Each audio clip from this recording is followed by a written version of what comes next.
A Garden City woman is recovering tonight from serious burns she suffered when her home went up in flames. But she is alive because a stranger who lives a block away pulled her out of the blaze. 7 Action News reporter Cheryl Choden talked with that courageous neighbor who tells us she knew what she had to do and why. It was just so smoky that I couldn't go in any further. It was choking me. Mary Klavsky risked her own life to save another when she crawled into a smoke-filled burning home in her Garden City neighborhood.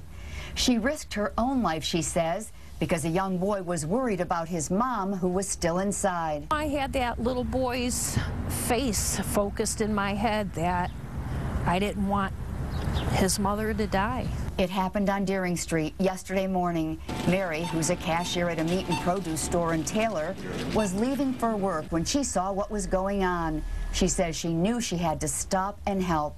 You know, this house, if the fire hits a gas line, it could blow up.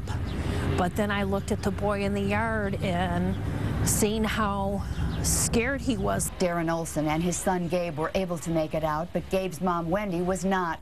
It was so thick with smoke I couldn't see her until I went back in the third time, and it was like a miracle. She was standing maybe 3 feet from where I was, and I think my voice of yelling her name drew her towards me, and then I could finally see her, and I grabbed her. I guess she could see my mom, and she was like telling her that she was getting closer to the door, and she eventually got out. If it wasn't for her, I bet my mom would probably still be in there. Mary, who's a single mom with 2 grown children, says she feels good about getting Wendy out, but she wouldn't call herself a hero. I'm thinking I did what everybody should do. Show compassion for your fellow mankind and do what you can do to help.